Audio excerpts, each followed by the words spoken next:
Frank here from Data Driven and franksworld.com and impactquantum.com. Today is Tuesday, and you know what that means.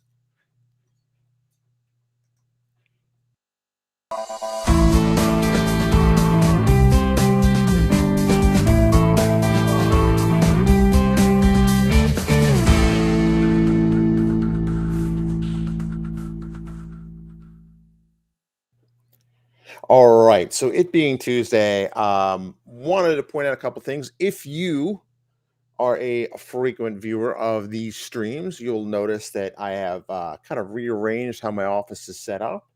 And I also have right there a new screensaver on that monitor, which is not part of my Matrix rig right there. And I probably should tilt the camera a bit more, um, but I won't do that on this stream. In terms of impact, I want to say one of the things that has always fascinated me was the idea of taking a older system and put Linux on it to get better performance.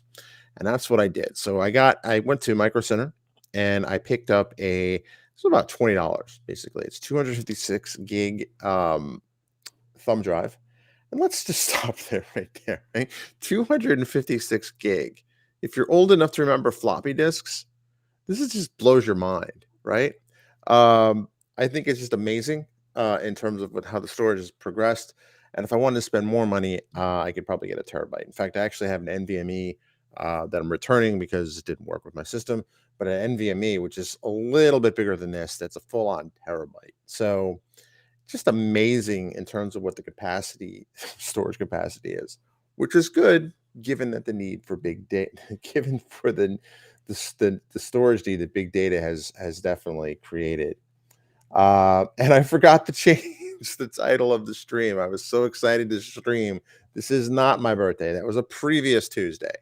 So I actually booted up Linux, and I will do a screen share on it. Obviously, clearly, I have enough machines to do it, and kind of walk through and show you kind of what it can do. So I actually installed Red Hat Enterprise Linux. Full disclosure, I do work for Red Hat now as a sale at the global go-to-market for our data science product. But I will say I'm impressed with kind of how far the ecosystem has come. There's even an app store that's in there, so you can download different applications and things like that. There's GIMP in place of Photoshop. Blender, I was glad to see there. Blender is also very real, really powerful product that lets you build out 3D animation. I think one of the things that's going to motivate me now, I know there's a new update to Windows 11 today that actually does have the Android um, um, implementation where you can basically run apps on your PC or share it from your phone. Um, but one thing I'm not a big fan of is the whole idea of support ending for Windows 10 in 2024, 2025. I forget the exact date.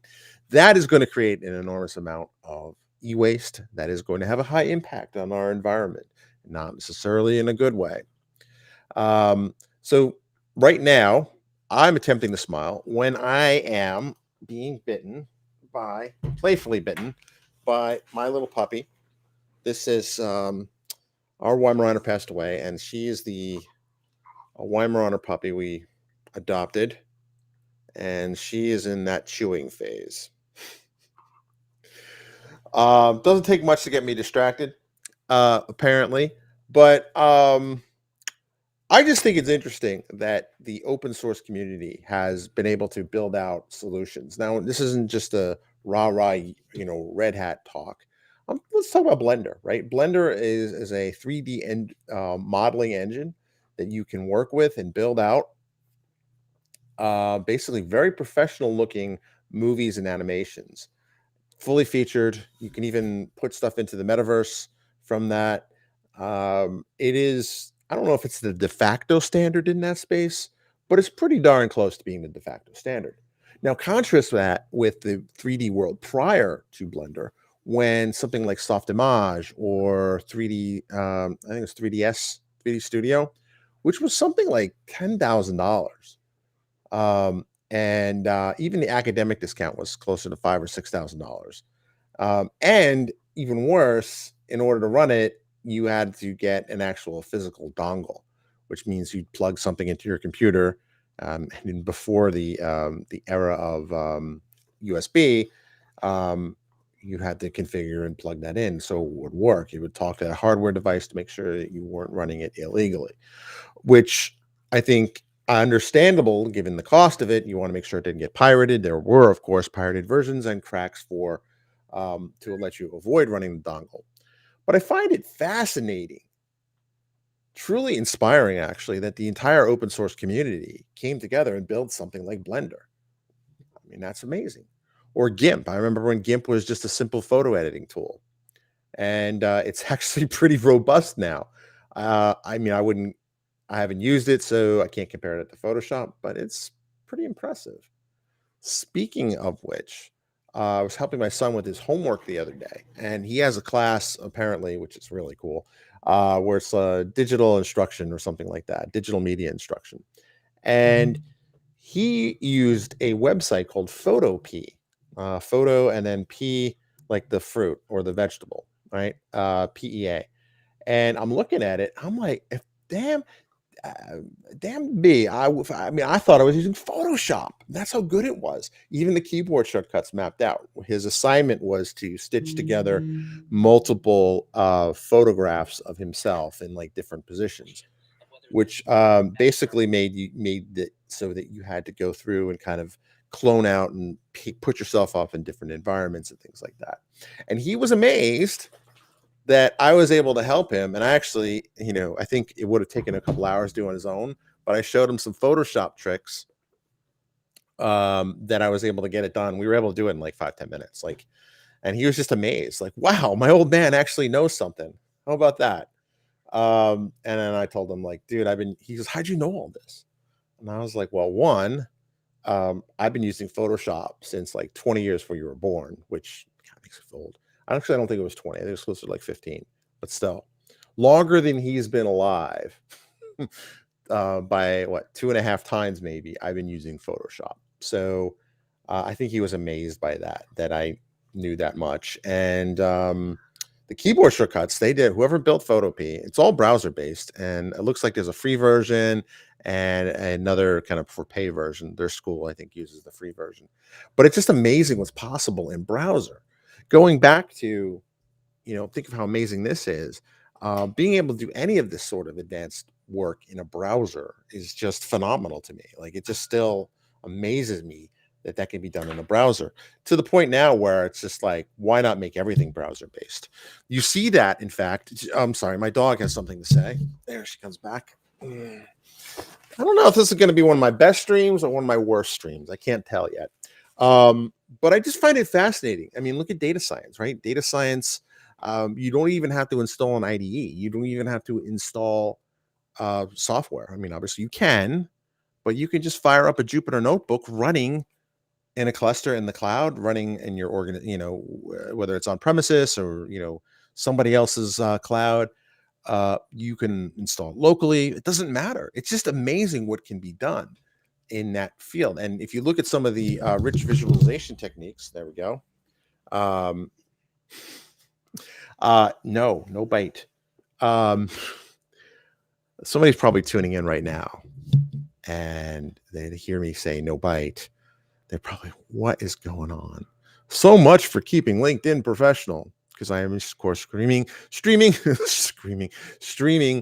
LinkedIn Live, Twitch, Facebook, and YouTube, and I believe also Twitter. But ultimately, it's just amazing in terms of what the impact of technology has had, both in storage and kind of the infrastructure. I have a gigabit connection to my home, which is just amazing. I remember getting a 9600 baud modem, and being like, wow, that's cool. Um, just seeing the march of progress in technology has just been incredible. Another thing I would add is just the incredible impact open source has had, whether that's Obviously, operating systems and Linux is kind of where I think people first go. But you look at languages and frameworks that have really kind of taken off. Uh, it's open source, and it's an amazing turn of events that we've had. And my puppy is once again biting my hand. You want to get back up on camera? Come on, come on. My previous Weimaraner had been in some videos with me. I guess they are a bit hammy, right? No, no, no, no. Doesn't mean eat me. Doesn't mean bite me. No, no, no. All right. So you're better behaved. Um, I gotta get some more coffee. That's for sure. Um, I'm just fascinated by it because this is definitely, as someone who's been very much in the proprietary software world and proprietary software development world for as long as I've had, to see the evolution of this since I really last took a pretty good deep dive at it is impressive. Obviously, all the data science tools, those are open source, right? Whether it's Jupyter Notebooks, Python, Pandas, all these things are open source. It's just amazing. And in terms of, I mean, honestly, like if I wanted to go entirely Linux with all my home equipment and my video editing and my podcast editing, there's GIMP, right? That replaces Photoshop. There's LibreOffice. There's Google. Well, Google's strictly not open source, but I mean, there's LibreOffice. There's Google Workspace. There's all those types of tools, and obviously, there's multiple choices for a desktop operating system. But you also see now different creative applications. Blender, and that's my other dog who's apparently having a bad dream. Um, who's You can probably hear him in the background. Poor guy, he's having a nightmare. Uh, I don't know where I was going with this. It's just amazing what sorts of innovation have come out of this. And in data science, it's obviously very, very open source. Um, Seeing Blender kind of be a success and go from kind of being this little project, um, and basically making it so it's feasible for more 3D artists to get into. Blender is obviously free. Um, I wonder if there's an open source video editing alternative that's akin to Adobe Premiere. I wonder.